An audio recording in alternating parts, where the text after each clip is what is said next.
Ya, Bismillah. Assalamualaikum warahmatullahi wabarakatuh. Innal hamdalillah nahmaduhu wa nasta'inuhu wa nastaghfiruh wa na'udzu billahi min syururi anfusina wa min sayyiati a'malina. May yahdihillahu fahuwal muhtadi wa may yudlil falan tajida lahu waliyyan mursyida. Asyhadu an la ilaha illallah wahdahu la syarika lah wa asyhadu anna Muhammadan abduhu wa rasuluh la nabiyya ba'dahu amma ba'du.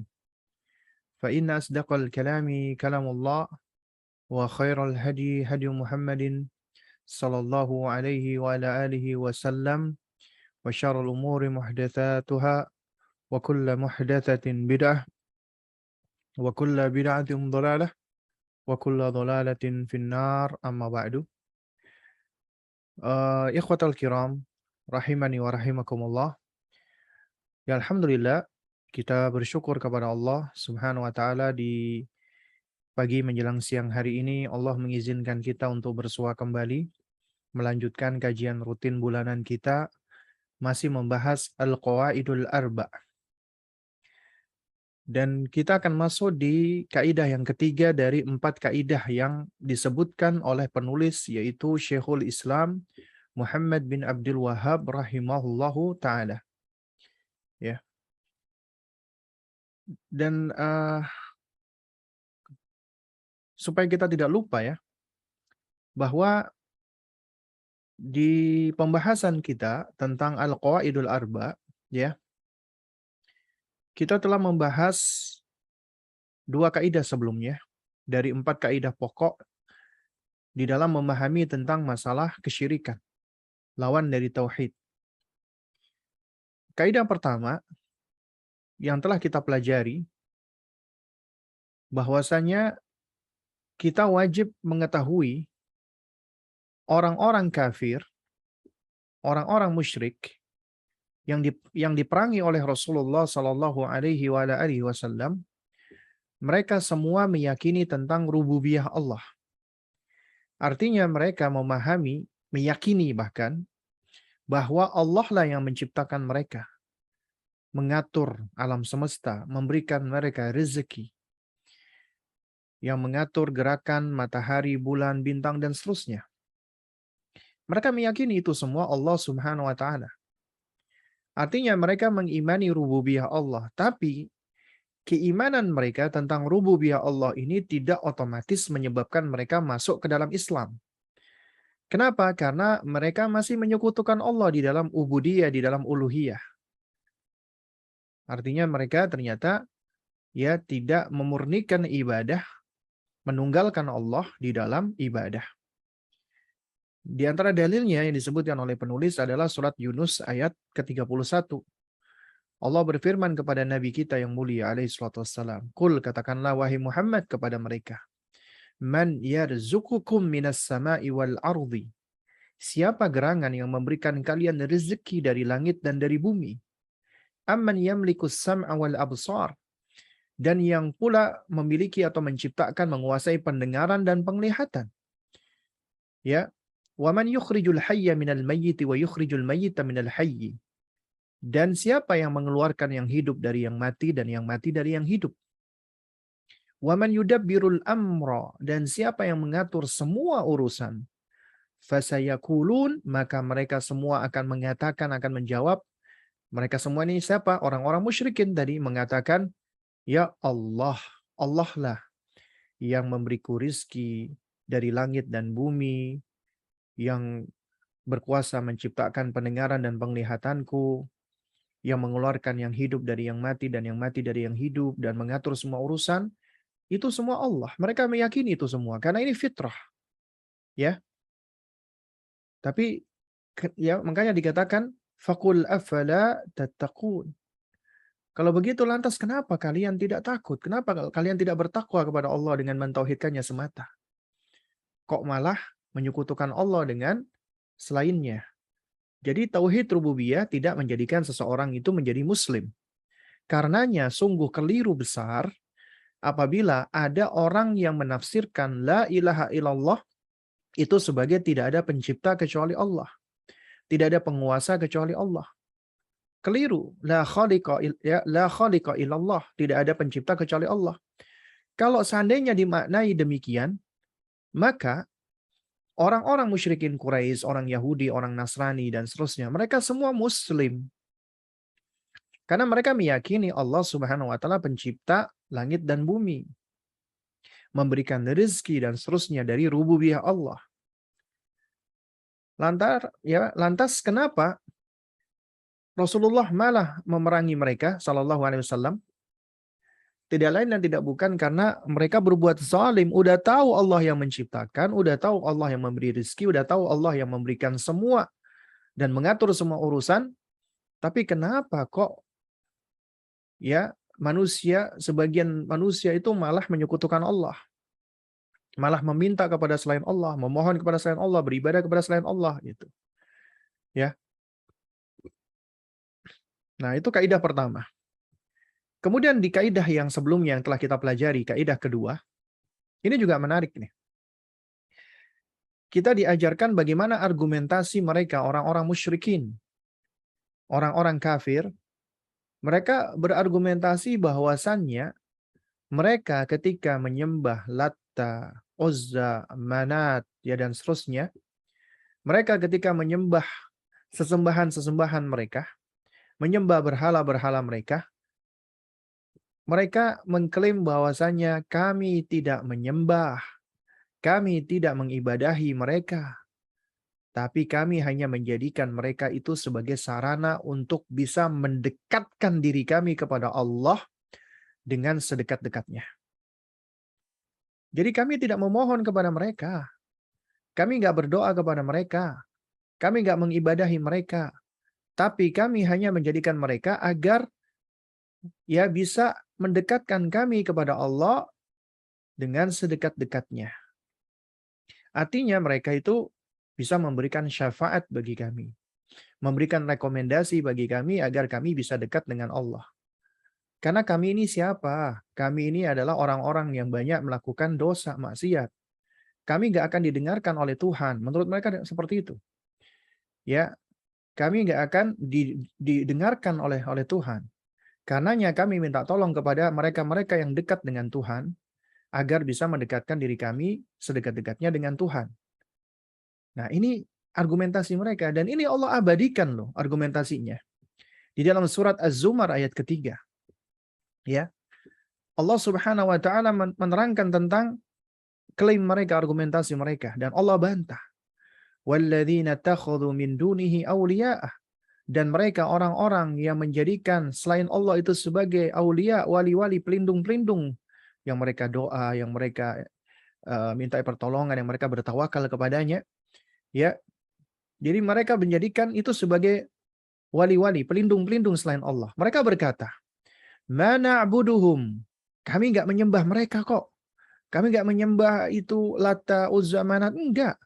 Illa liyuqarribuna ilallahi zulfa. Melainkan supaya mereka itu bisa mendekatkan diri kami kepada Allah dengan sedekat-dekatnya. Pertanyaan. Niatnya bagus nggak supaya dekat dengan Allah? Tujuannya bagus nggak supaya bisa dekat dengan Allah? Kalau kita ngomong tujuan, niatnya mereka supaya dekat dengan Allah, siapa sih yang nggak kepingin dekat sama Allah? Kita semua kepingin dekat sama Allah. Ya, makanya sekedar tujuan, kepengen, niat, itu nggak bisa menjadikan yang kita lakukan otomatis menjadi baik. Ya, jadi nggak otomatis menjadikan wasilah atau sarana kita itu otomatis benar karena tujuannya baik. Nggak bisa. Makanya di dalam kaidah dikatakan al-ghayatu la tubarirul wasilah. Tujuan itu tidak bisa membenarkan segala cara. Jangan mentang-mentang tujuan kami baik kok, tujuan kami begini begitu kok. Tapi ternyata caranya keliru, bahkan cara yang dimurkai Allah. Bagaimana seseorang itu bisa mendekatkan diri mereka kepada Allah dengan cara-cara yang Allah murkai, Allah tidak ridho dengannya. Nah, inilah manusia. Ya. Mereka mengklaim ingin dekat sama Allah tapi dengan cara-cara yang malah membuat Allah murka. Malah berbuat kezaliman yang paling besar. Ma na'buduhum, kami enggak menyembah mereka kok illa liyuqarribuna ilallahi zulfa, kecuali untuk mendekatkan diri kami dengan Allah sedekat-dekatnya. Ya. Nah, makanya alangkah benarnya ucapan penyair yang mengatakan wa ma asbahal yaum bil ams. Alangkah samanya hari ini dengan hari kemarin. Dahulu orang-orang musyrikin Quraisy mengatakan, "Ma na'buduhum illa liyuqarribuna ilallahi zulfa." Kami enggak menyembah mereka kecuali untuk mendekatkan diri kami kepada Allah dengan sedekat-dekatnya. Sekarang mereka yang meminta-minta, yang berdoa, meminta kepada wali, meminta kepada mayit, meminta kepada ini dan itu. Ketika dinasehati, jangan meminta berdoa kepada mereka, jangan beribadah kepada mereka, minta langsung kepada Allah. Allah mengatakan, "Ud'uni astajib lakum." Pintalah kepadaku, aku ijabahi. Apa jawaban mereka? Enak aja ente nuduh-nuduh kita menyembah mereka. Enggak, fitnah ente. Kami ini hanya menjadikan mereka itu sebagai wasilah agar kami dekat dengan Allah. Kami ini banyak maksiat, bro. Kami ini banyak dosa, bro. Supaya permintaan kami didengarkan oleh Allah, maka kami meminta tolong kepada orang-orang yang dekat dengan Allah agar mereka menyampaikan. Karena kalau mereka yang minta, Allah akan kabulkan. Kita yang minta, Allah nggak kabulkan. Subhanallah. Ente ini menuduh Allah Subhanahu wa taala seakan-akan itu pelit dengan hamba-hambanya. Padahal Allah secara mutlak mengatakan, "Ud'uni astajib lakum." Minta kepadaku, aku kabulkan, aku penuhi. Kok bisa-bisanya ya eh menjadikan Allah itu sama seperti makhluk, menggambarkan Allah itu sama seperti makhluk, menyifatkan Allah sama seperti makhluk. Bahkan ada yang nggak segan-segan mengibaratkan, ya kalau kita misalnya minta tolong ke presiden, nggak bakal didengerin, presiden nggak kenal sama kita gitu loh. Tapi kalau kita minta tolong dari kiai yang dekat sama presiden, nah kiainya itu akan didengerin sama Pak Presiden. Itu bisa jadi karena manusia lemah. Dan manusia itu juga banyak yang nggak adil. Allah maha adil.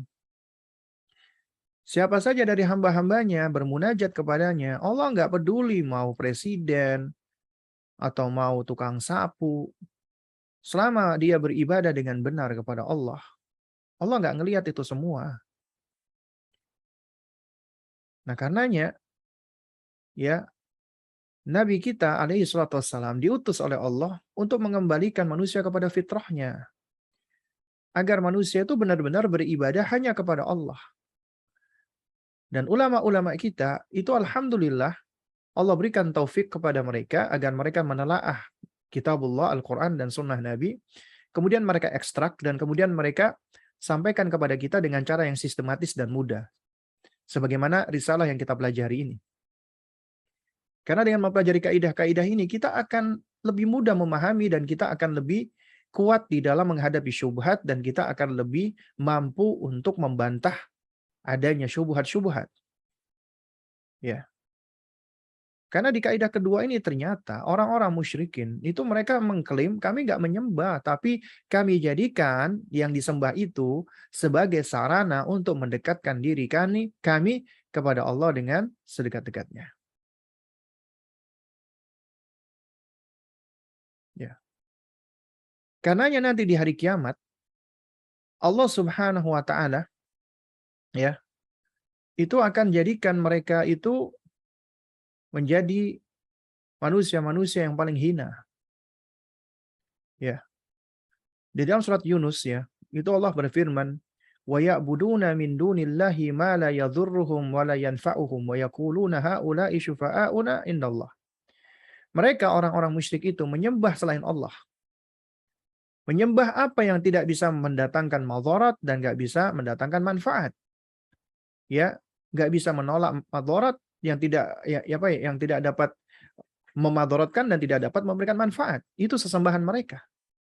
Tapi mereka mengklaim wa yaquluna haula'i, semua yang disembah itu, yang mereka sembah itu, syufa'auna indallah, adalah pemberi syafaat kami di sisi Allah. Jadi mereka mengklaim itu semua adalah syafaat, pemberi syafaat. Memberi syafaat di sisi Allah artinya mereka akan menyampaikan kepada Allah untuk menolong orang-orang tersebut. Itu semua dibantah oleh Allah Subhanahu wa taala. Ya, ini sudah kita pelajari dan kita juga sudah mempelajari bab tentang syafaat. Ya, kita sudah menyinggung tentang syafaat di pertemuan yang lalu. Nah, kemudian di kaidah yang ketiga ini, ya, kita akan mempelajari bahwasanya yang namanya kesyirikan, apapun bentuknya, itu millah wahidah. Sejatinya agama yang satu. Meskipun namanya berbeda-beda, meskipun yang disembah itu bermacam-macam, tapi semuanya itu satu agama, agama kesyirikan. Dan mereka semua dihukumi dengan hukum musyrik. Dan mereka ini semua diperangi oleh Rasulullah SAW di dalam kaidah yang ketiga ini. Nah, sekarang kita baca nih. Al-qaidatu tsalitsah. Kaidah yang ketiga. Nah, kata pensyarah di sini yaitu Syekh ya Haitham Jamil Sarhan hafizahullahu taala, beliau mengatakan hadhil qaidatu dalilun wadihun wa jaliyun fi raddi ala man yaqulu inna syirka yakunu faqat fi ibadatil asnam. Kaidah yang ketiga ini adalah dalil yang terang, yang jelas, yang benderang di dalam membantah orang yang berpendapat bahwasanya syirik itu hanya terjadi pada penyembahan berhala saja, menyembah patung saja. Kalau nggak nyembah patung berarti bukan syirik. Ada loh yang berpendapat seperti itu. Ya. Jadi ada orang-orang yang berpendapat, loh itu kan kalau menyembah berhala, menyembah patung. Tapi kalau menyembah orang soleh, ya, wali-wali dan yang semisalnya mereka sebut dengan wali-wali kutub, maka itu bukan syirik. Syirik itu cuma menyembah berhala saja. Nah, ini kaidah ini akan membantah itu. Dan disebutkan nanti dalil-dalilnya dari Al-Quran. Ya, makanya kata Syekh, ya fal adillatu syar'iyyah ja'at bi khususil asnam wa ghairiha minal ma'budatil batilah fi tilkal hukba minaz zaman. Ya. Kata Syekh Haitham Jamil Sarhan, ya. Apa namanya?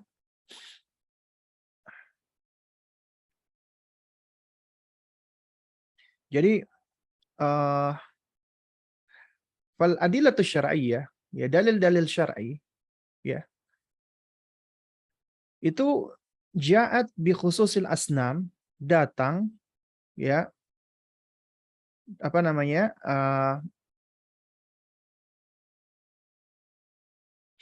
Jadi apa namanya? Dalil-dalil syar'i ya, itu datang atau menyebutkan ya tentang pengkhususan ya berhala. Artinya pengkhususan penyembahan orang-orang musyrik terhadap berhala. Wa ghairiha dan juga selainnya. Jadi bukan hanya penyembahan kepada berhala. Minal ma'budat al-batilah, dari sesembahan-sesembahan yang batil. Jadi bukan cuma berhala doang, tapi juga semua sesembahan-sesembahan yang batil. Ya fi tilkal hikbah minaz zaman. Ya. Apa namanya? Di tempat dan di waktu itu. Kemudian kata Syekh Haitham, "Far Rasulullah sallallahu alaihi wasallam lam yumayyiz bainaha." Nabi SAW itu tidak membedakan ya di antaranya. Bal addaha jami'aha minat tawaghit. Bahkan Nabi menganggap semuanya itu termasuk taghut. Ya, sini sudah kita bahas taghut itu adalah ya kullu ma ubida siwallah wa huwa radin. Segala sesuatu yang disembah selain Allah dan yang disembah itu ridho dengannya. Itu taghut. Makanya Nabi Isa AS tidak bisa disebut taghut karena Nabi Isa tidak ridho. Tapi kalau ada orang yang ridho disembah seperti Fir'aun, maka dia adalah taghut. Ya. Makanya faqatalahum duna istithna liyakuna ad-din kulluhu khalisun lillah. Makanya Nabi SAW itu memerangi mereka tanpa pengecualian.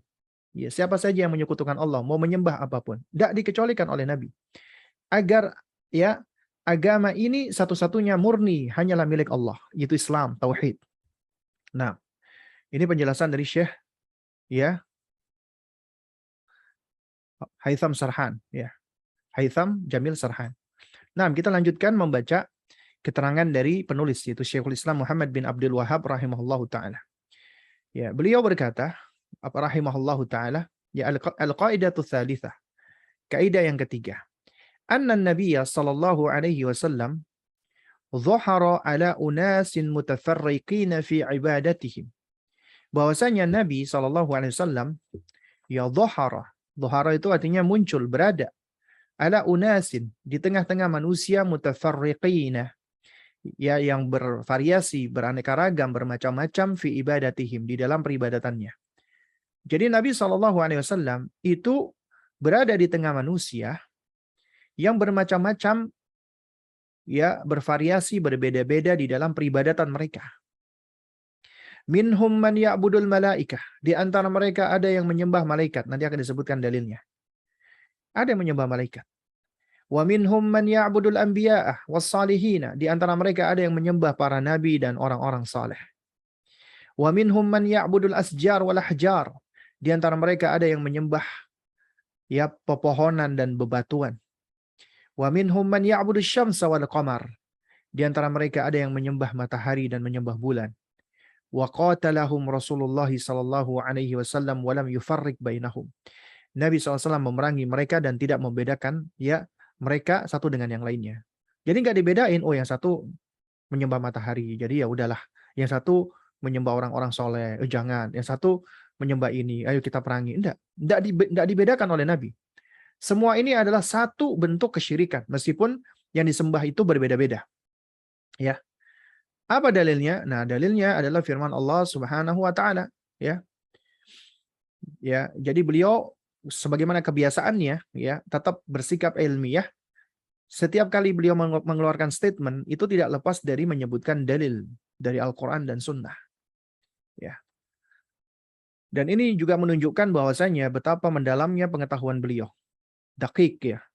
Karena beliau juga menyaksikan di tengah-tengah kaumnya, yaitu di Jaziratul Arab saat itu, di zaman itu ya, padahal zaman setelah cukup lama ya dari masa kenabian, itu ternyata banyak yang jatuh kepada kesyirikan.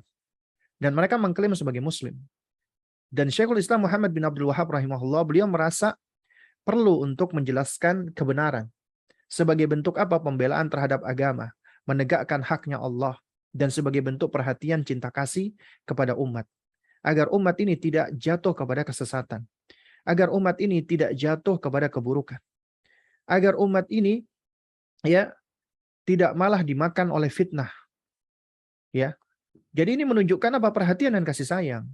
Tapi seringkali ketika kita menerangkan tentang hal ini, kita nahi mungkar, apalagi kita menolak tentang kesyirikan, dikatakan kita ini memporak-porandahkan barisan kaum muslimin.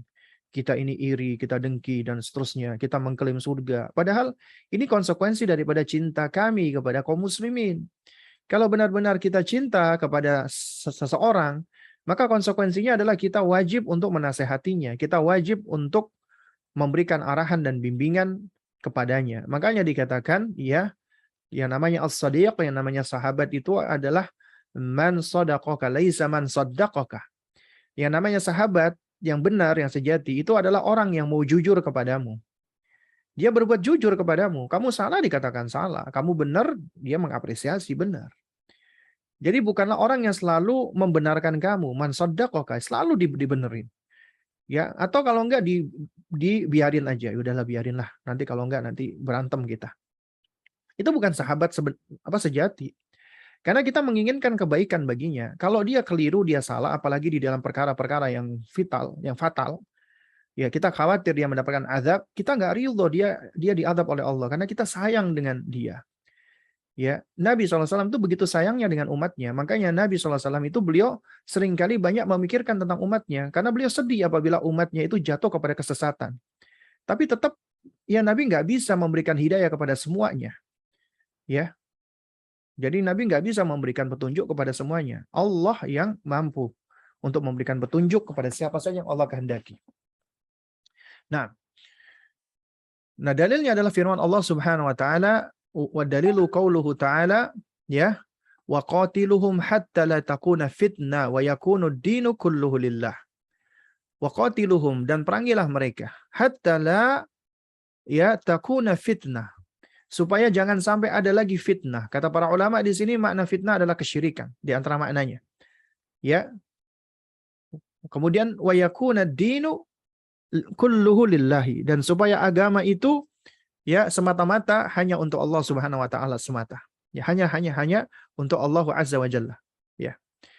Kemudian wa dalilu syamsi wal qamar.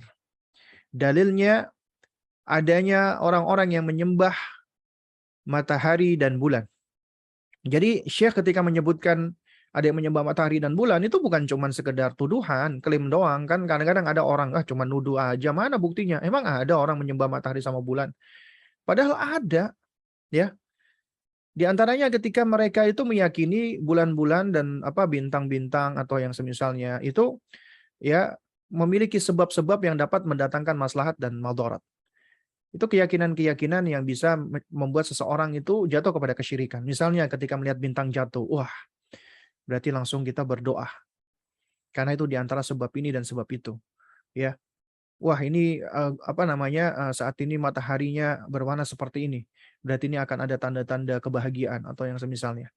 Itu semua ya adalah bagian-bagian dari rajman bil ghaib, yang menebak-nebak perkara ghaib, ya. Nah, itu juga sarana menuju kepada kesyirikan sebenarnya. Dan ada mereka yang menyembah matahari dan bulan. Ada, ya. Qauluhu ta'ala, sebagaimana firman yang Allah Subhanahu wa taala. Allah berfirman, "Wa min ayatihi al-lailu wan-naharu wasyamsu wal-qamaru." Di antara tanda kebesaran Allah Subhanahu wa taala, tanda kekuasaan Allah adalah adanya malam, siang, matahari dan bulan, ya. Malam, siang, matahari dan bulan. Ketika ada matahari di situ siang hari. Ya, di situ siang hari. Ya, namun ketika matahari telah tenggelam, yang ada bulan, maka itu menunjukkan malam hari. Kemudian Allah berfirman, "La tasjudu lisyamsi wala lilqamari." Janganlah kalian sujud kepada matahari, jangan pula kepada bulan. Karena Allah terangkan itu makhluknya Allah. Siang, malam, matahari, bulan itu makhluknya Allah. Dan ketika Allah memerintahkan jangan bersujud kepada matahari dan bulan, karena memang ada sebagian manusia yang mereka mengabdi, menyembah matahari dan bulan. Kemudian Allah perintahkan wasjudu lillahi. Namun sembahlah Allah Subhanahu wa taala semata. Alladzi khalaqahunna, yang mana Allah yang menciptakan itu semua, yang menciptakan matahari dan bulan. In kuntum iyyahu ta'budun. Ya, apabila kamu memang ingin menyembah, maka sembahlah Allah semata. Sembahlah penciptanya, ya. Jadi ini dalil bahwasanya ada kaum yang menyembah matahari dan bulan, ya.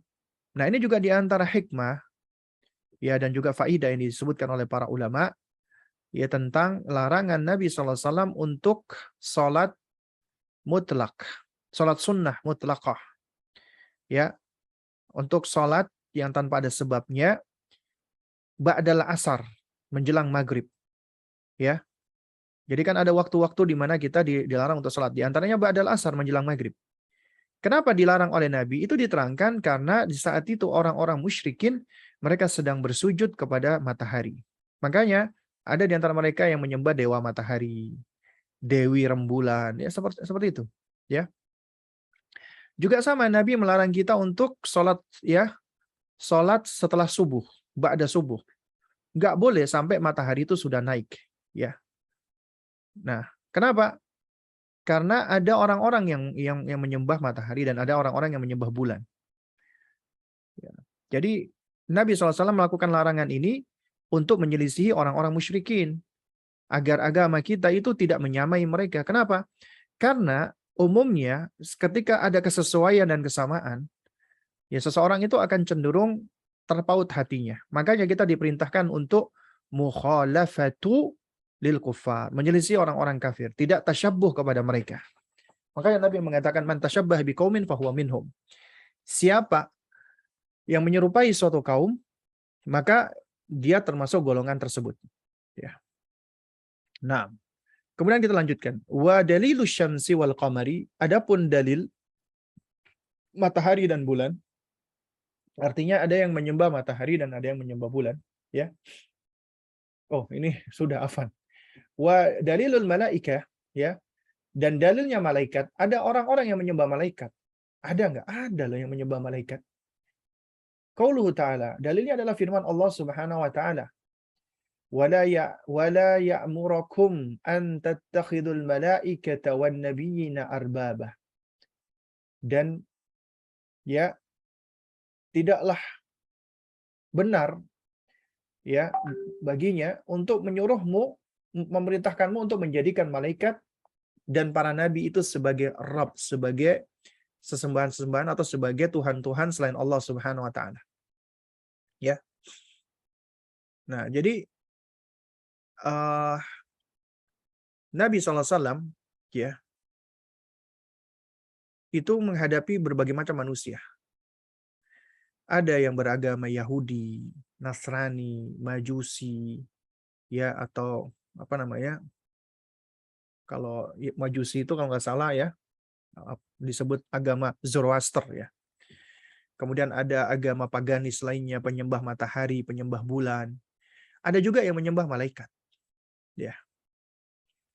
Jadi ada mereka itu yang mengklaim menyembah malaikat. Ya. Padahal sejatinya mereka bukan menyembah malaikat, menyembah syaitan. Syaitan yang mempengaruhi mereka. Dan tidak layak pula malaikat itu disembah. Makanya ketika mereka misalnya menyembah Manat, Uzza, itu adalah nama-nama Allah yang disematkan ya untuk anak-anak ya yang mereka katakan sebagai anak-anak perempuan Allah dari bangsa malaikat. Jadi Uzza itu dari kata Aziz. Ya. Dan apa namanya? Manat juga dari kata kalau nggak salah Al-Manan ya. Latta dari kata Al-Ilah ya. Wallah alam bisawab. Itu diantara yang disebutkan ya nama-nama Allah yang dipelintir dijadikan muannats, dijadikan perempuan. Nah, makanya suatu hal yang aneh ketika mereka menisbatkan Allah memiliki putri. Sementara mereka orang-orang jahiliyah ketika punya anak perempuan, mereka nggak suka.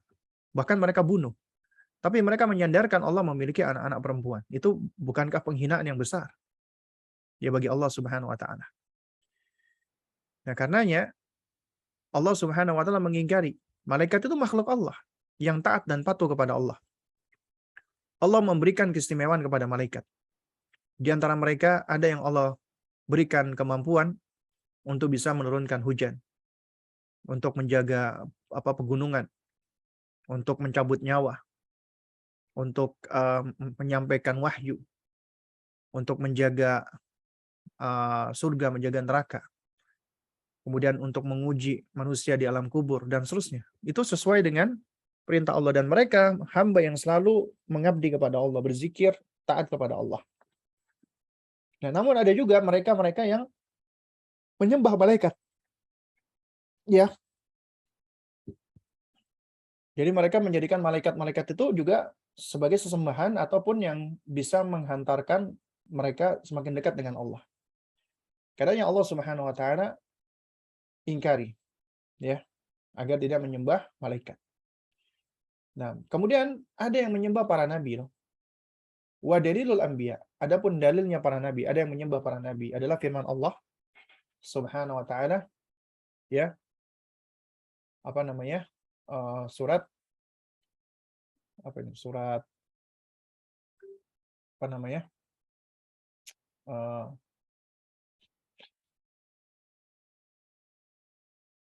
Ya. Nah, ini surat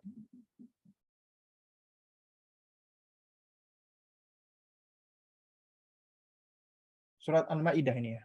Al-Maidah ayat ke-116. Nah. Jadi ada di antara mereka yang menyembah para nabi. Di antaranya siapa? Orang-orang Nasrani. Ya jelas-jelas menyembah nabinya. Di dalam surat Al-Maidah 116, Allah Subhanahu wa taala berfirman, "Ya wa idz qala Allahu ya Isa bin Maryam, a anta qulta lin-nasi attakhiduni wa ummi ilahaini min dunillah."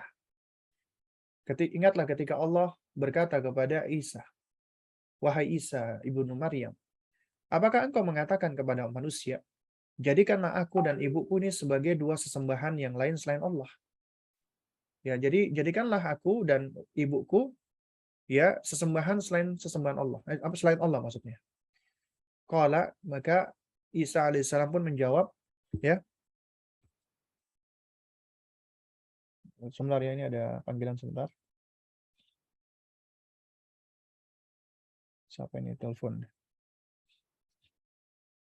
Nah, jadi Allah Subhanahu wa taala ketika berfirman kepada Isa bin Maryam, "A anta qulta lin-nasi ya ittakhiduni wa ummi ilahaini min dunillah." Jadikanlah aku dan ibuku sebagai dua sesembahan selain Allah Subhanahu wa taala. Qala, maka Isa menjawab, "Subhanaka, maha suci Engkau ya Allah. Ma yakunu li an aqula ma laysa li bihaqqin." Ya Allah, gak pantas bagi aku mengucapkan perkataan yang seperti itu, yang bukan hakku untuk mengucapkannya. Gak patut bagi aku mengatakan demikian, ya Allah. In kuntu qultuhu faqad alimtahu. Apabila aku benar mengatakan seperti ini, ya Allah, Engkau sungguh telah mengetahuinya. Ini lihat ini bagaimana Nabi Isa alaihissalam, beliau benar-benar berupaya berlepas diri dari apa yang dilakukan oleh orang yang mengklaim sebagai pengikutnya, bahkan menjadikan beliau sebagai Tuhan. Dan Allah yang menerangkan ini. In kuntu qultuhu, apabila aku mengucapkan itu, ya Allah, faqad alimtah. Engkau pasti udah tahu gitu loh. Ta'lamu ma fi nafsi, engkau tahu apa yang ada di dalam diriku. Wala a'lamu ma fi nafsik, dan aku nggak tahu apa yang ada pada dirimu, ya Allah. Ini menunjukkan Allah Subhanahu wa taala adalah Rabb yang lebih mengetahui. Isa manusia, hamba yang nggak tahu. Bahkan beliau tidak tahu tentang apa yang ada pada Allah Subhanahu wa taala. Innaka anta 'allamul ghuyub.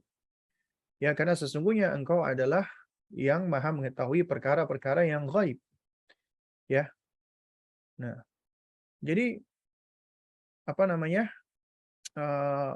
Mereka menjadikan Nabiullah Isa alaihissalam itu menyembah sebagai tuhan-tuhan yang mereka sembah. Nah, kemudian juga ada sebagian dari sekte Yahudi nih. Dari sekte Yahudi. Jadi di sini disebutkan oleh para ulama bukan semua Yahudi ya. Karena sebagian Yahudi itu ternyata mereka masih meyakini akan monoteistik loh. Ya, ketunggalan Allah Subhanahu wa taala.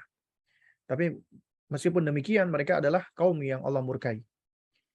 Ya, sementara Nasrani adalah kaum yang dilabeli sebagai ad-dhalin, yang tersesat.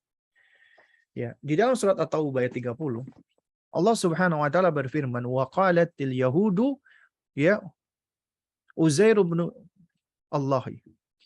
Wa qalatil yahud, Yahudi berkata, Uzair ibnullah. Uzair adalah anaknya Allah. Menurut Yahudi, Uzair adalah anaknya Allah. Wa qalatin Nasara. Adapun orang-orang Nasrani mengatakan Al-Masihu ibnullah.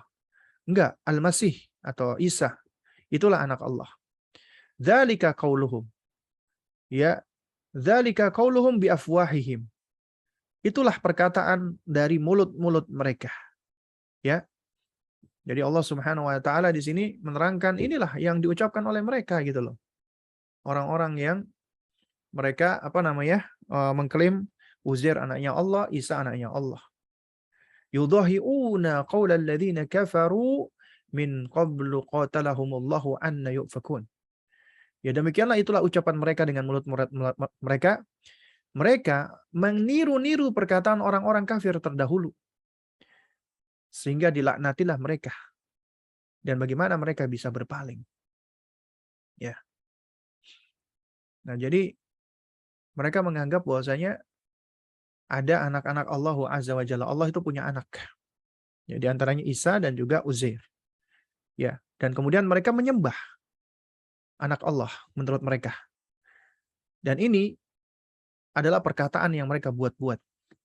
Dan ternyata kata Allah, mereka meniru orang-orang kafir terdahulu. Karena kalau kita lihat sejarahnya ya dari agama-agama ini, itu ternyata mereka banyak dipengaruhi oleh agama-agama paganisme. Keyakinan-keyakinan Romawi dan Yunani. Ya seperti pada agama Nasrani misalnya. Itu sangat dikuasai sekali dengan ya agama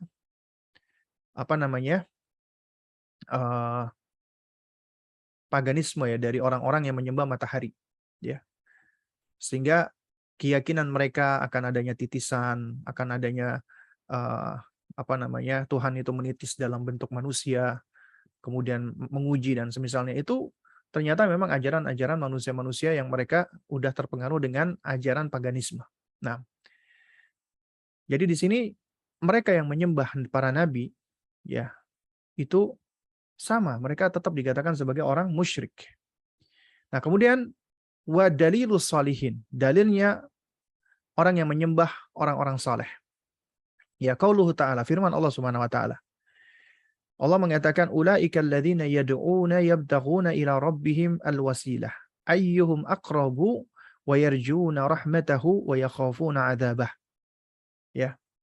Kata Allah Subhanahu wa taala ulaikal ladzina, mereka itulah yang mereka yad'una, yang mereka seru, mereka berdoa kepadanya, yabtaghuna ila rabbihim. Ya, mereka yang disembah itu sendiri mereka sedang mencari, mengharapkan jalan kepada Allah Subhanahu wa taala, mencari jalan kepada Allah Subhanahu wa taala, rabbahum. Ya rabb, yabtaghuna ila rabbihim alwasilatah.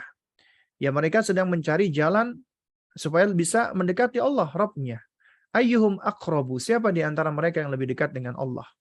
Wa yarjuna rahmatahu, dan mereka yang disembah itu juga mengharapkan rahmat dari Allah. Wa yakhafuna adzabahu, dan mereka juga ya takut dengan azab-azab Allah.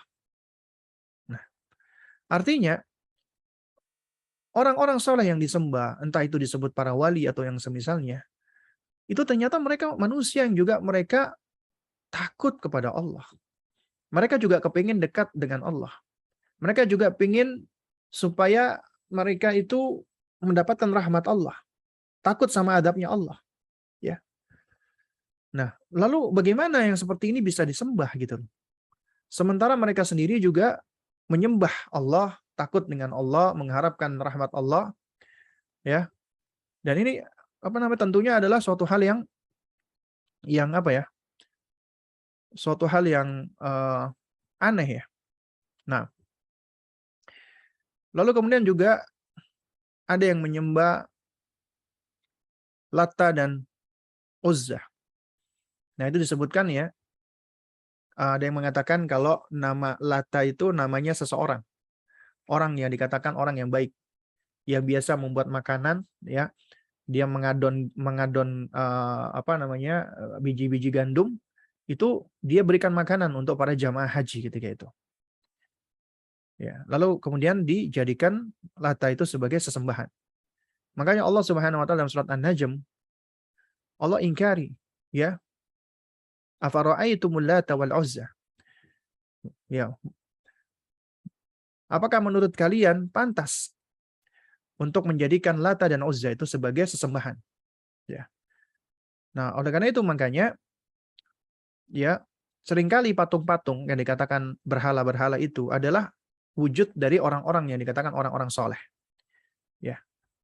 Kemudian dibangun patung di atasnya, monumen di atasnya. Ya. Awalnya untuk mengenang memorial belaka. Kemudian semakin jauhnya manusia dari agama Allah, kemudian semakin mendekat kepada syaitan, akhirnya syaitan memerintahkan mereka untuk apa? Untuk menyembah patung-patung tersebut. Sebagaimana yang terjadi di zamannya Nabi Nuh alaihissalam. Ya. Ini yang terjadi di zamannya Nabi Nuh alaihissalam. Ya. Nah, di zaman Nabi Nuh alaihissalam, Allah Subhanahu wa taala ya, apa namanya, menerangkan, ya waqalu, dan mereka mengatakan, la tadarunna alihatakum wa la tadarunna wadda wa la suwa'a wa la yaghutha wa ya'uq wa nasra. Mereka itu berkata, apa di antara mereka, janganlah kalian itu meninggalkan untuk menyembah ya sesembahan-sesembahan kalian. Jangan tinggalkan Wat, jangan tinggalkan Suwa, Yaguth, Ya'uq dan Nasrah. Siapa itu? Itu semua adalah asma'u rijalis salihin min qaumin Nuh. Mereka itu semua adalah nama-nama orang soleh dari kaumnya Nabi Nuh. Ya. Jadi orang-orang soleh di zamannya Nabi Nuh alaihissalam. Falamma halaku auha syaitanu ila qaumihim. Ketika orang-orang soleh ini meninggal dunia, maka syaitan datang. Kemudian syaitan itu memberikan ilham, wangsit Bisikan kepada mereka. Ya, untuk apa? An ansibu ila majalisihim allati kanu yajlisuna ansaban wasammuha bi asma'ihim. Ya, agar mereka membuat monumen untuk memperingati di majelis atau tempat pertemuan mereka, dan kemudian monumen itu atau patung itu diberikan nama dengan nama-nama mereka. Fafa'alu, maka mereka pun melakukannya. Falam tu'bad, awalnya belum disembah. Hatta idza halaka, sampai ketika mereka mati, ulaika, ya. Kemudian apa yang terjadi? Wa tanassakhal ilmu abidat, dan ilmu pun akhirnya mulai hilang, maka akhirnya patung-patung tadi disembah.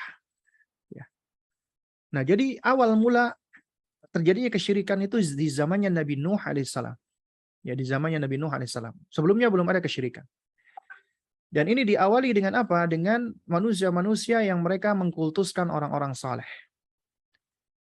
Orang-orang saleh yang meninggal dunia dijadikan patung, monumen. Awalnya nggak disembah. Tapi seiring bertambahnya waktu, berubah zaman, semakin jauh dari ilmu, semakin jauh dari agama, akhirnya mereka pun menyembah patung-patung tersebut. Ya. Nah, ini yang menyebabkan mereka akhirnya menyembah orang-orang saleh. Nah, kemudian ada juga di antara mereka yang menyembah batu dan pohon. Allah Subhanahu wa taala abadikan ini dalam Al-Qur'anul Karim. Ya. Ini juga surat An-Najm tadi ya, yang udah kita baca. Wa dalilul asjari wal ahjar, di antara dalilnya menyembah patung dan batu, qauluhu ta'ala, firman-Nya Allah Subhanahu wa taala, afara'aitumul lata wal uzza wa manata tsalitsatal ukhra. Ya.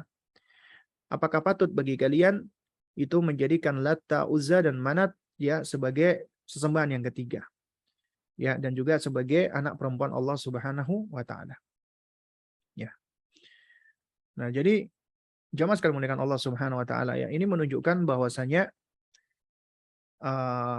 kesyirikan itu bisa berbagai macam bentuk, tapi semuanya adalah milah yang satu. Nah, sekarang coba kita ambil pelajaran ini dari hadis ya Abu Waqid Al-Laitsi. Ini hadis yang luar biasa, penting sekali, perlu untuk kita pahami nih. Ya. Karena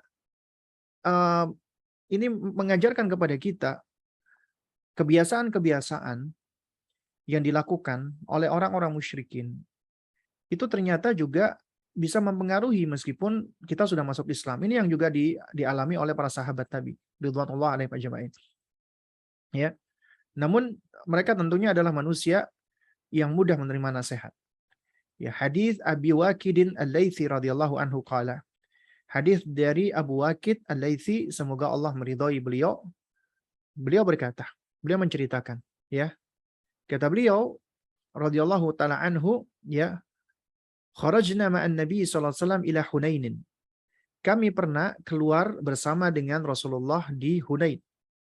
Ya. Ketika itu sedang perang Hunain, ya.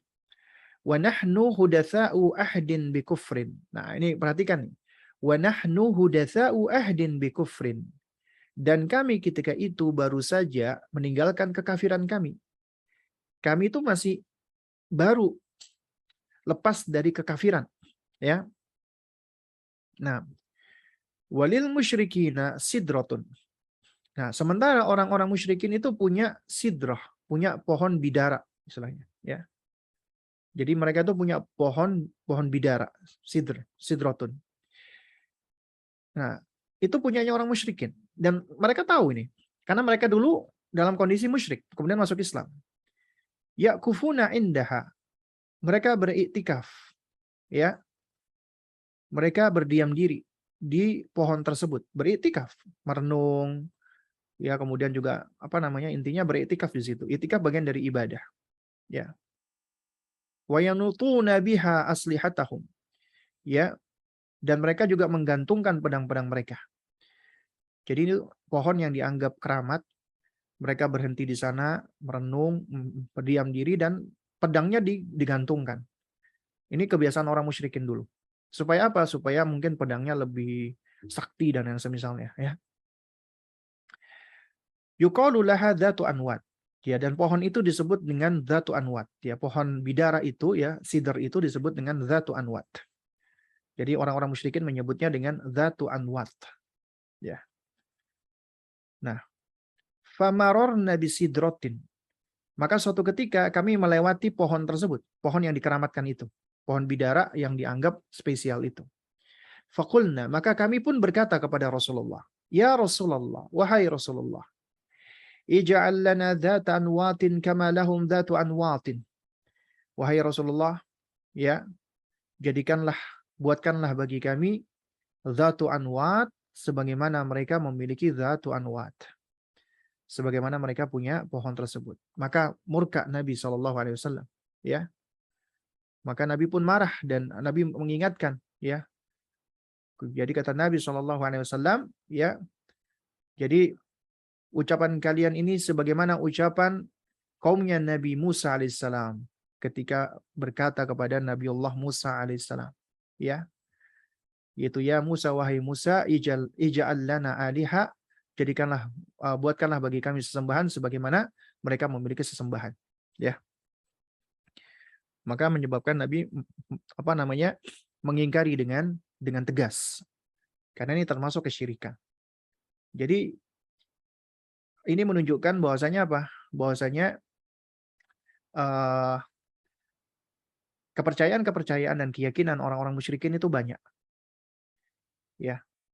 Di antaranya mereka juga seringkali membuat adanya hal-hal yang keramat. Makanya kita nggak boleh meyakini atau membenarkan adanya hal-hal yang dikatakan keramat. Ini keramat, ini begini, ini begitu ya. Atau termasuk juga angker, ya. Ya manusiawi kita misalnya takut dengan tempat yang sepi, tempat yang tempat yang tempat yang mungkin gelap, ya, kemudian kita merasa takut. Itu suatu hal yang manusiawi. Ya, itu tabii. Tapi kalau kita menganggap ini angker ya, ini karena di sini ada ini yang dapat mendatangkan madarat dan yang semisalnya, atau ini tempat yang banyak dihuni kemudian banyak orang mencari wangsit. Nah, itu semua adalah keyakinan-keyakinan yang harus kita tolak. Ya.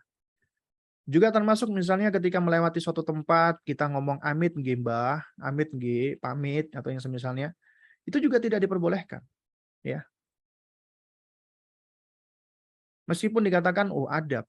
Masalahnya Anda tahu dari mana kalau di situ ada apa penghuni. Sementara kita tahu ya, yang namanya jin itu sebenarnya kita nggak bisa melihat mereka dan mereka bisa melihat kita. Ketika Anda mengatakan di tempat itu ada jinnya, ada ininya, maka Anda berarti menetapkan sesuatu yang tidak bisa Anda saksikan. Ya, sehingga kita nggak boleh mentakyin, menspesifikkan. Dan secara asal manusia itu lebih mulia daripada jin, lebih spesial daripada jin. Karena yang tidak sepatutnya kita perlu amit-amit seperti itu. Yang benar adalah kita berta'awudz, yang mengucapkan kalau kita merasa khawatir, a'udzu bikalimatillahi tammati min syarri ma khalaq. Itu seharusnya kita ucapkan. A'udzu bikalimatillahi tammati min syarri ma khalaq. Maka Allah akan berikan perlindungan kepada kita dari gangguan hewan buas dan juga termasuk ya syaitan-syaitan dari bangsa jin. Ya. Nah, juga sebenarnya ada juga manusia-manusia yang menyembah jin, ya. Jadi jin dijadikan sebagai sesembahan dan ini malah menjadikan jin itu semakin berbesar hati. Ya sebagaimana dalam surat Al-Jin Allah mengatakan wa annahu kana rijalun minal insi ya'udzuna bi rijalin minal jinni fazadahum rahaqa. Ya bahasanya ada ya sejumlah laki-laki di antara bangsa manusia itu mereka meminta perlindungan kepada ya sejumlah laki-laki di antara bangsa jin. Maka apa yang terjadi? Allah menambah ya baginya dosa dan kesalahan. Ya. Nah, dan di sini itu kata para ulama, ya dahulu orang-orang Arab yang berasal dari Yaman, ketika mereka itu melewati tempat-tempat atau lembah, mereka mengucapkan apa? Mereka mengucapkan a'udzu bi sayyidin hadal wadi min syarri sufaha'i qaumi atau yang semisalnya. Aku berlindung kepada pemimpin lembah ini dari keburukan anak buahnya. Ini sama yang diajarkan oleh sebagian dukun atau sebagian orang-orang yang tidak layak untuk kita pegang ucapannya ya. Ya, itu para dukun-dukun berkedok dengan kedok-kedok ustadz atau kiai ya, itu suatu hal yang memang ironi ya.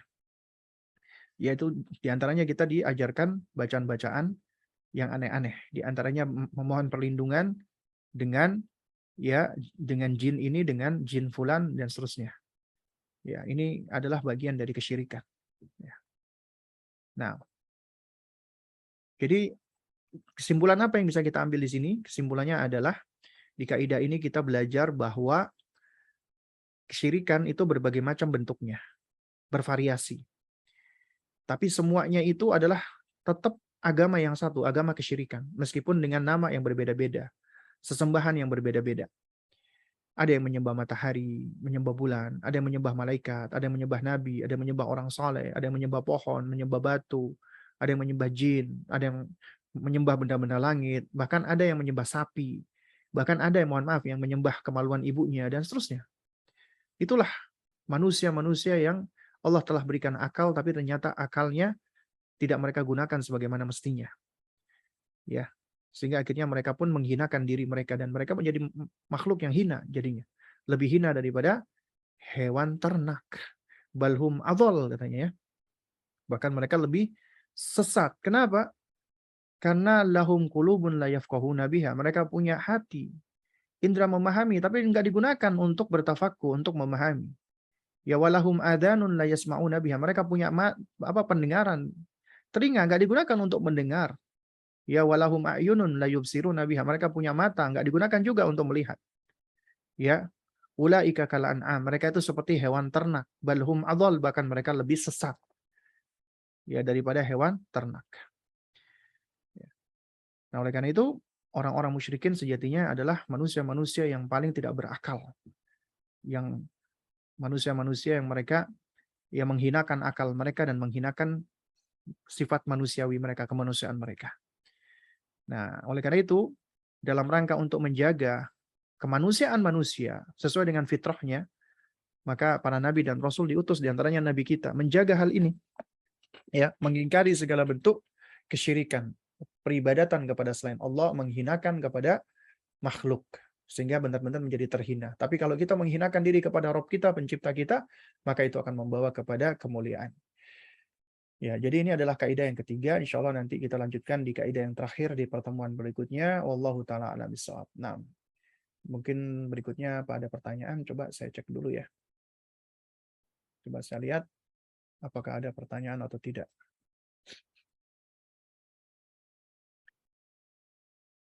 Nah, silakan ini yang ingin bertanya. Wah, ini sudah masuk nih. Izin bertanya, bagaimana hukumnya jika kita tidak berani menasehati ibu kita yang terjerumus ke dalam kemaksiatan seperti dosa riba, dosa ghibah, dosa bermusuhan dengan keluarga, dosa bid'ah, dan lainnya? Karena sebelumnya sudah pernah menasehatinya namun ditanggapi dengan marah. Jadi saat ini hanya mampu mengingkari di dalam hati dan terus mendoakan. Apakah ini termasuk perbuatan dosa, Ustadz? Nah, Nabi SAW mengatakan, ya, dan ini adalah bagian dari cara kita untuk mengingkari kemungkaran. Man ra'a minkum munkaran. Siapa yang melihat dari kalian suatu kemungkaran, maka falyughayyir biyadihi, maka hendaklah dia mengubah dengan kekuatannya, dengan tangannya. Jadi bagi mereka yang mampu mengubah dengan tangannya, misalnya orang tua mengingkari anaknya, penguasa mengingkari rakyatnya, seorang majikan mengingkari pegawainya dan yang semisalnya, ya dia menghentikan dengan tangannya. Misalnya ada yang minum khamr, itu langsung dihentikan, khamrnya dibuang. Ada yang merokok, diambil rokoknya. Jadi seorang ayah melihat putrinya ngerokok, langsung diambil rokoknya. Ya maka ya dia hendaknya melakukan hal itu. Ya, fal yughayyir biyadihi. Tapi ternyata nggak semua mampu loh. Dan ini udah dipahami oleh Rasulullah. Makanya Nabi mengatakan fa'ilam yastati, apabila dia nggak mampu, fabilisanihi, maka ingkari dengan lisan. Sampaikan ini nggak boleh, ini haram, ya. Tentunya harus sesuai dengan hikmah, ya. Harus ada ilmunya dan juga harus hikmah. Karena begini, kadang-kadang ada kondisi-kondisi di mana kita perlu untuk menahan diri dari mengingkari saat itu dalam rangka untuk menghindarkan madarat yang lebih besar. Ini dicontohkan oleh Syekhul Islam Ibnu Taimiyah rahimahullah. Ketika beliau dengan sahabat-sahabatnya sedang melewati suatu tempat, di situ ada penyamun. Nah, penyamun ini penyamun yang super jahat. Mereka itu suka merampok, merampas harta dan memperkosa wanita. Ya. Nah, ketika itu mereka sedang minum minuman keras dan mabok. Kemudian sahabatnya Ibnu Taimiyah rahimahullah bermaksud mengingkari mereka, menasehati mereka. Kemudian ditahan oleh Ibnu Taimiyah rahimahullah. Nah, beliau mengatakan Allah Subhanahu wa taala mengharamkan khamr karena khamr itu bisa menutupi akal sehingga mereka yang minum khamr itu melakukan keburukan atau kejelekan atau kejahatan. Sementara mereka sekarang mabok itu mereka terhindar dari melakukan perbuatan yang lebih buruk lagi, yaitu membunuh dan yang semisalnya. Ya. Sehingga Ibnu Taimiyah mengatakan udah biarkan mereka. Artinya biarkan bukan artinya ridho dengan khamr, tidak. Itu haram. Tapi ada momen-momennya di mana ya sesuatu itu lebih bermaslahat ketika kita tidak mengingkari secara langsung. Apabila diingkari langsung saat itu malah menimbulkan madarat. Nah, makanya kaidahnya adalah ya kullu ma yu'raf la yuqal. Semua yang kita tahu nggak harus disampaikan, nggak harus diucapkan. Ya, walakin kullu ma yuqal yu'raf. Akan tetapi semua yang diucapkan harus kita ilmui, harus kita punya ilmunya. Jadi semua yang kita punya ilmunya nggak harus disampaikan saat itu juga, nggak harus. Perlu untuk melihat situasi dan kondisi, mempertimbangkan maslahat madarat. Tapi apabila kita menyampaikan sesuatu, harus sesuatu yang kita ilmui, kita ketahui ilmunya. Itu kaidah. Ya.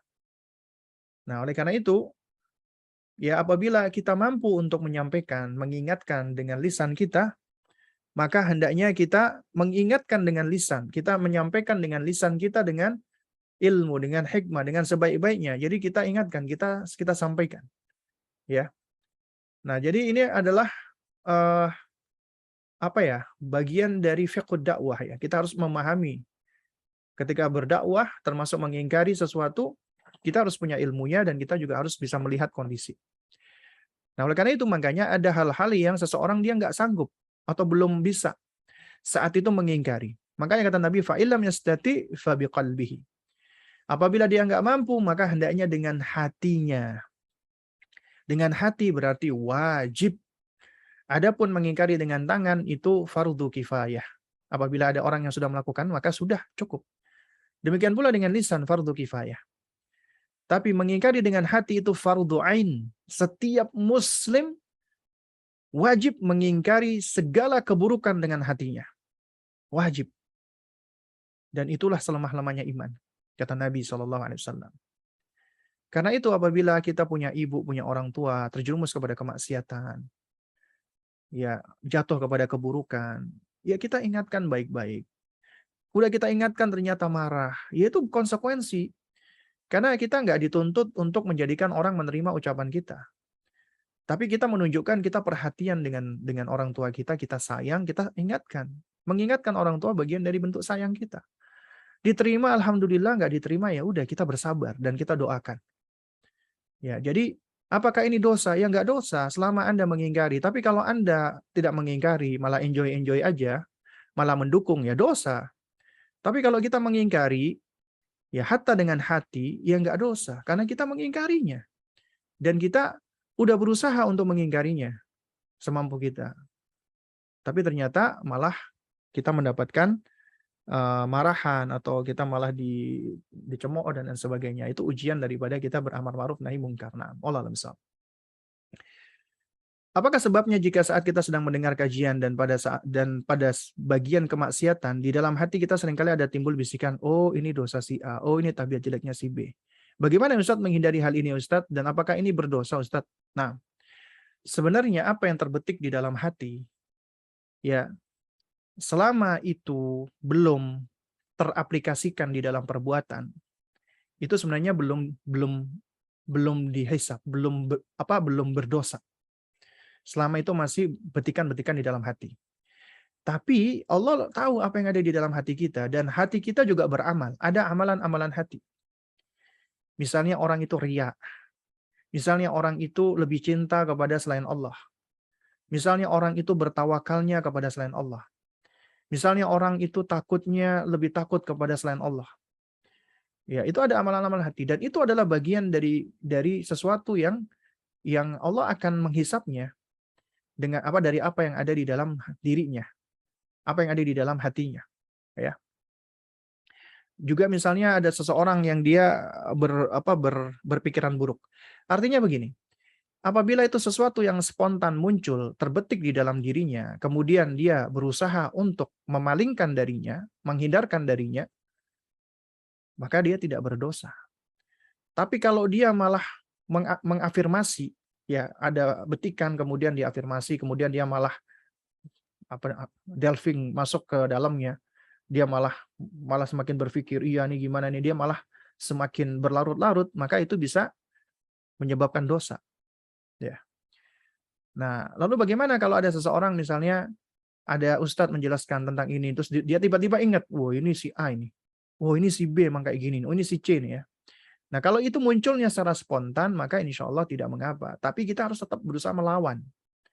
Misalnya, wah ini si A, astagfirullahaladzim, ya Allah. Ya, jadi ketika itu muncul, kita langsung segera berusaha menghindarkan. Di antaranya dengan kita beristighfar, kita bertawud kepada Allah. Ya, agar apa? Agar kita terbiasa untuk membersihkan hati kita, pikiran kita dari suudzon dan dari pikiran-pikiran buruk. Karena sepatutnya kita itu menyibukkan dengan aib kita, bukan dengan aib orang lain. Karena ketika nasihat seseorang disampaikan, itu hendaknya kita kita jadikan nasihat itu pertama kali untuk diri kita gitu loh. Jangan malah, oh ini cocok nasihat buat si A, oh ini cocok buat si B, oh ini memang ini. Jadi malah diarahkan kepada orang lain, ya. Nah, ini adalah suatu hal yang tentunya tidak baik ya. Bahkan ini termasuk bagian dari perbuatan picik sebenarnya. Nah, saya ingin bertanya tentang Allah sebagai pencipta yang maha mencipta, maha tahu, memiliki sifat-sifat yang sifat-sifat tersebut terwakili atau dimiliki juga oleh manusia. Tentu dengan derajat yang berbeda. Allah pencipta dan manusia hanya ciptaan atau terbatas. Apa hubungannya antara sifat Allah yang maha mencipta atau tahu apapun, mencipta benda-benda atau peristiwa dengan kemarahan Allah? Suatu peristiwa yang seorang manusia yang berbuat dosa seperti menipu, menfitnah, atau seseorang yang murtad misalnya. Kenapa Allah marah atau murka? Kan semua atau segala peristiwa pasti Allah lah penciptanya. Nah, ini sebenarnya adalah bagian dari syubhat ya. Jadi pertanyaan ini adalah pertanyaan yang berangkat dari syubhat. Syubhat itu berarti kerancuan. Kerancuan di dalam memahami sesuatu. Dan inilah yang juga dipahami oleh sebagian sekte-sekte sesat seperti Qadariyah, termasuk Jabariyah. Ini konsepnya Jabariyah. Ya.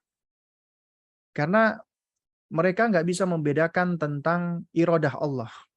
Ada iradah syar'iyah dan ada iradah kauniyah. Ada kehendak Allah yang kauni, ada kehendak Allah yang syar'i. Seperti contohnya begini. Kalau Allah Subhanahu wa taala menginginkan kebaikan, kenapa Allah menciptakan orang jahat? Kalau Allah Subhanahu wa taala menginginkan keimanan, kenapa ada orang kafir? Kalau Allah Subhanahu wa taala menghendaki adanya orang-orang yang Allah itu menuntut agar manusia itu menjadi orang soleh. Tapi kenapa ada orang-orang yang toleh, yang nggak soleh, malah membangkang dari Allah? Atau mungkin ada juga, ya, kenapa Allah Subhanahu Wa Taala menciptakan iblis? Kenapa Allah menciptakan syaitan? Kenapa Allah menciptakan neraka? Kenapa Allah? Kenapa Allah? Kenapa Allah? Kenapa Allah? Akhirnya apa? Akhirnya kita terpalingkan dengan mempertanyakan perbuatan Allah. Kenapa Allah? Kenapa Allah begini? Kenapa Allah begitu? Ya. Nah, ini adalah tabiat buruknya manusia. Ya. Dan ini diawali dari kekurangan ma'rifah kepada Allah. Kurang mengenal Allah Subhanahu wa taala. Padahal kaidahnya adalah ya Allahu yas'al. Ya, Allahu la yus'al wa hum yus'alun. Allah tidak layak ditanya, tapi mereka yang akan ditanya. Kita yang akan ditanya. Allah nggak layak ditanya kenapa-kenapanya, tapi memang kita bolehlah menyibak hikmah, tentunya harus sesuai dengan ilmu. Misalnya kenapa Allah menciptakan ini tugasnya para ulama udah menerangkan. Misalnya anak bertanya, itu lumrah lah. Umi, kenapa Allah menciptakan orang kafir, Mi? Umi, kenapa Allah menciptakan ada orang jahat, Mi? Ya, maka apa jawaban kita? Kita jawab, nah, Allah menciptakan orang kafir, Allah menciptakan orang jahat, ya, untuk menguji kita. Karena kita hidup di muka bumi ini ujian. Dan banyak ayat yang menunjukkan bahwasanya kita diuji oleh Allah. Tapi Allah ketika menguji kita, Allah sudah memberikan kepada kita kemampuan untuk bisa memilah mana yang baik, mana yang buruk. Dan kita diberikan kemampuan untuk bisa memilih, dan kemudian kita bisa diberikan kemampuan untuk bisa melakukan mana yang baik dan mana yang buruk. Artinya ketika Anda memilih keburukan, itu pilihan Anda. Tapi nggak lepas memang dari ilmu Allah, dari pengetahuan Allah. Artinya Allah Subhanahu wa taala itu ilmunya maha sempurna, mengetahui semuanya. Ya. Tapi tidaklah layak bagi seseorang dia berburuk sangka kepada Allah dan mengatakan bahwasanya aku berbuat buruk seperti ini kan juga takdir dari Allah. Karena Allah yang maha menentukan, Allah maha menakdirkan. Berarti keburukan juga Allah yang menakdirkan. Ini sebagaimana yang dilakukan oleh seorang yang melakukan pencurian di zamannya Sayyiduna Umar, kemudian ketika ditanya, dia mengatakan ini takdir Allah. Aku mencuri karena takdir Allah. Kemudian apa yang dilakukan oleh Sayyiduna Umar? Beliau menghukum dia 2 kali. Pertama, atas perbuatan mencurinya. Kedua, atas kekurang adapannya, ketidakberadabannya dengan Allah. Ketika dia mengatakan Allah menakdirkan aku untuk mencuri. Kemudian dia protes. Kenapa engkau malah menambah hukumanku? Ya. Kenapa kok aku malah ditambah hukumanku? Karena engkau pertama mencuri. Engkau layak dengan hukumannya. Dan yang kedua, karena engkau menyalahkan takdir Allah Subhanahu wa taala. Engkau tidak beradab kepada Allah. Karena ketika engkau mencuri, yang engkau salahkan adalah apa? Ini ketentuan Allah, takdir Allah. Seakan-akan Anda itu digerakkan oleh Allah.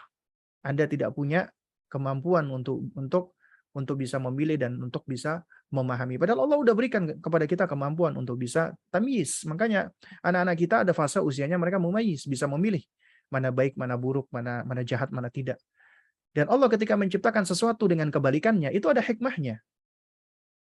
Karena dengan kita pernah merasakan panas, akan semakin nikmat yang namanya dingin. Dengan yang adanya kekufuran, dengan adanya kekafiran, maka kita akan semakin merasakan nikmatnya keimanan. Dan di situ hikmah, ya, ada namanya perjuangan. Itulah kenapa Allah menurunkan Al-Quran. Itulah kenapa Allah mengutus para nabi dan rasul. Makanya pahami iradah, kehendak Allah. Ada 2, iradah syar'iyyah dan iradah kauniyah.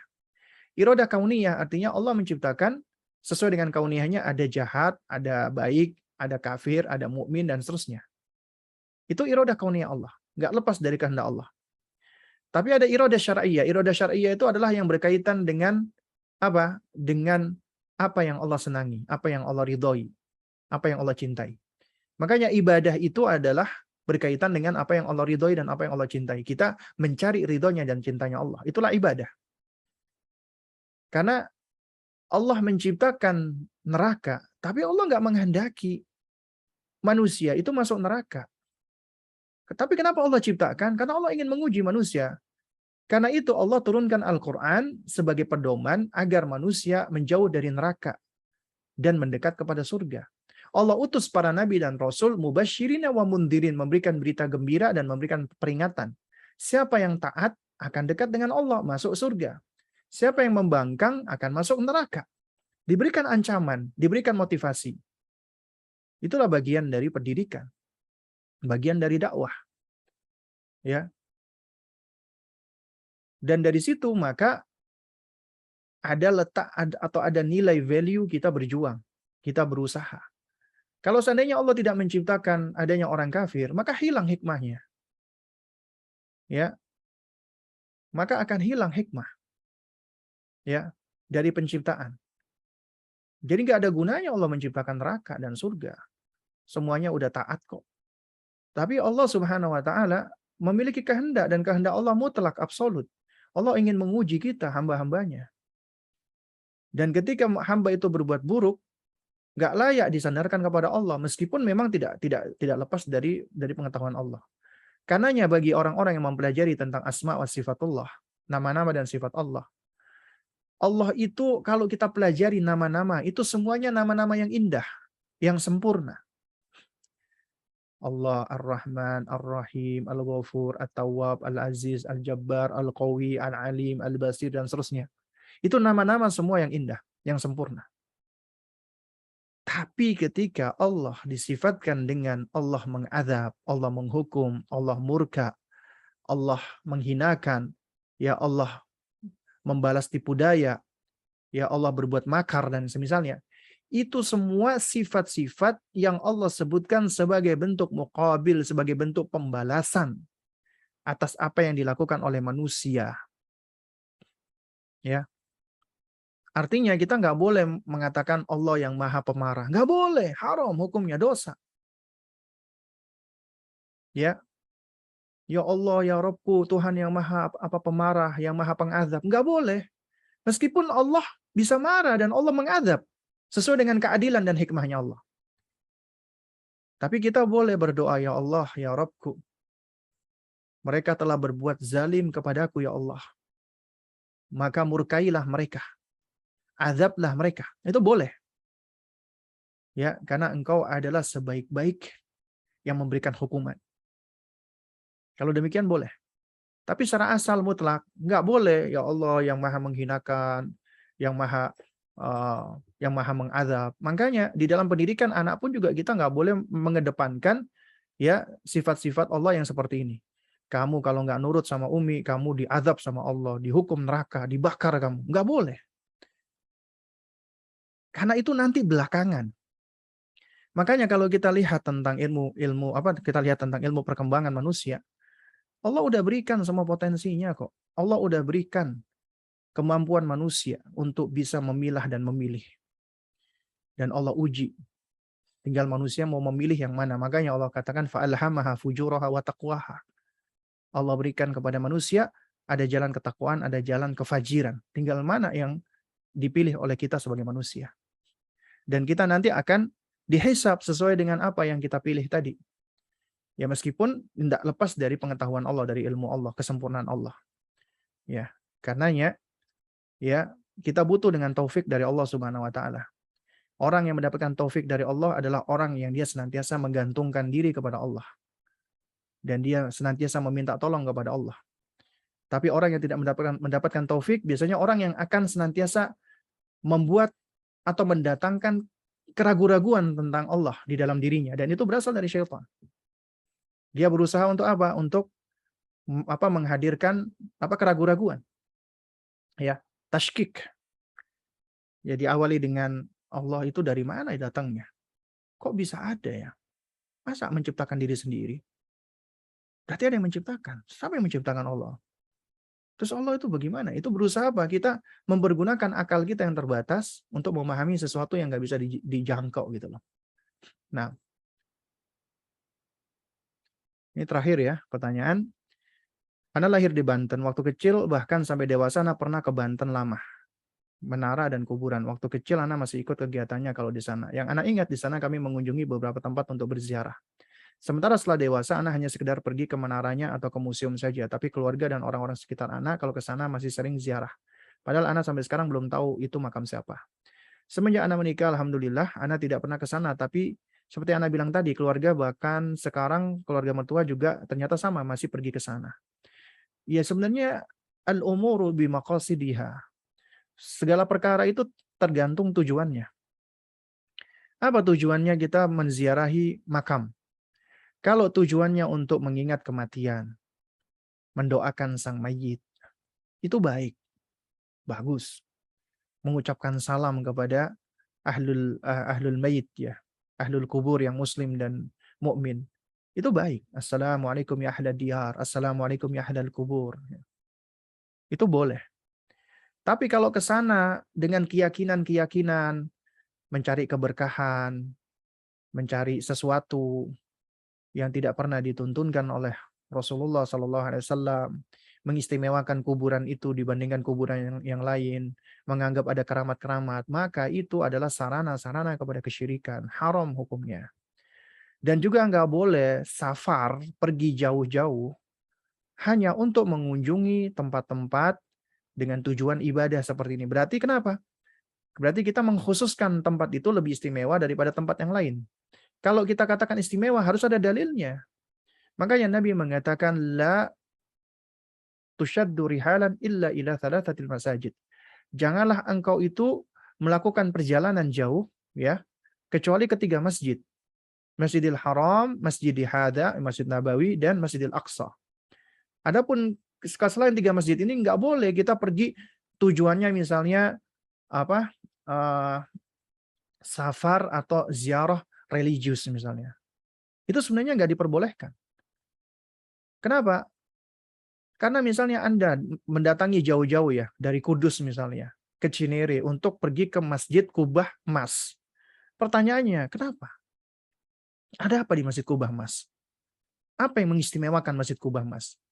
Kalau Anda datang cuma sekedar melihat bangunannya, cuma sekedar melihat apa namanya tempatnya, itu masih hal-hal yang duniawi boleh. Tapi kalau tujuannya ada istimewanya untuk beribadah di dalamnya dan yang semisalnya, maka itu udah nggak diperbolehkan. Berarti kita menganggap masjid ini lebih istimewa daripada masjid yang lainnya. Padahal nggak ada istimewanya masjid ini dibanding masjid-masjid yang lainnya. Kalau dikatakan istimewa harus ada dalilnya. Ya. Nah karena itu makanya ya ketika kita misalnya dulu kebiasaan mendatangi kuburan-kuburan, sekarang kita udah tahu, udah sadar, udah paham, maka kita tidak mengulangi dan tidak melakukannya. Ya. Nah, lalu kemudian kita berusaha untuk menasehati keluarga kita semampunya. Nah, baik ini sepertinya udah paling terakhir ini ya, udah nggak ada lagi pertanyaan nih. Terkait dengan sikap Ibnu Taimiyah yang baru dijabarkan, terkait yang diingkari berupa maksiat, namun jika berada di majelis yang di dalamnya bukan maksiat, namun ada kesyirikan, apa tetap harus menunggu untuk keluar atau bisa langsung mengingkari dengan keluar, Ustaz? Karena pernah mendengar bahwa mengingkari dengan hati itu dengan sikap meninggalkan. Karena jika tetap berada di majelis yang sama, maka dihukumi dengan dosa yang sama. Seperti dalam surat At-Taubah ayat 65. Surat Al-An'am ayat 68. Ya, nah, jadi perlu diperhatikan ya. Uh, konteksnya itu berbeda. Ibnu Taimiyah rahimahullahu ta'ala itu tidak bermajelis. Sementara di sisi lain kita diperintahkan ketika kita berada di suatu majelis, di situ misalnya agama Islam diolok-olok, Rasulullah diolok-olok, kemudian atau agama dibuat guyonan, kemudian kita duduk di situ, nggak ada pengingkaran. Meskipun kita ingkari dengan hati, tapi kita nggak meninggalkan tempat tersebut, maka kita juga kena ancaman. Ya, karena keberadaan kita di situ, kemudian kita sukut, kita diem, ya itu seakan-akan bagian dari ridho. Nggak boleh. Kita harus meninggalkan. Ya, juga sama misalnya di meja itu ada khamr. Kemudian kita duduk satu meja dengan orang-orang minum khamr, juga nggak boleh. Ya, kita harus meninggalkan, menjauhi. Misalnya kita nggak mampu mengingatkan dengan lisan kita misalnya, ya kita menjauh, kita pergi. Juga sama misalnya ada orang di situ yang melakukan amal bid'ah, ya duduk di majelis di samping kita misalnya, ya mereka semua sedang melakukan bid'ah. Kita nggak boleh duduk di situ meskipun kita nggak melakukannya. Kita pindah dalam rangka untuk barok berlepas diri dari amal atau perbuatan tersebut. Ya, karena beda konteksnya antara kita duduk berdiam diri bersama-sama dengan mereka di dalam melakukan keburukan atau kemaksiatan. Juga sama, misalnya ada teman cerita ghibah. Anda nggak ghibah, Anda cuma mendengarkan. Tapi Anda mau mendengarkan, Anda juga mendapatkan dosa. Ya, ketika dia sedang menghibai orang, Anda tidak menasehati dia, Anda tidak mengingkari dia, Anda cuma dengar, meskipun Anda cuma diem aja, malas dengerin. Tapi Anda tidak mau meninggalkan majelis dia, ya Anda nggak mau menjauhi dia ketika dia ghibah, ya berarti Anda ketika mendengarkan ghibah itu berarti seakan-akan Anda ridho dengan ibaratnya ya ada orang makan daging bangkai di depan Anda mau ya duduk dekat sama dia, padahal itu kan menjijikkan dan bau. Nah, karenanya nggak boleh. Kalau ada ghibah, orang ada majelis-majelis yang buruk, ya kita tinggalkan. Nggak boleh kita duduk di situ. ya, apalagi ikut mendengarkan, ikut enjoy. Wallahu a'lam bishawab. Nah, mungkin ini yang dapat saya sampaikan ya, kurang lebihnya saya mohon maaf apabila ada hal-hal yang kurang berkenan. Ya kita tutup dengan kafaratul majelis. Subhanakallahumma wa bihamdik asyhadu an la ilaha illa anta astaghfiruka wa atubu ilaik. Wassalamualaikum warahmatullahi wabarakatuh.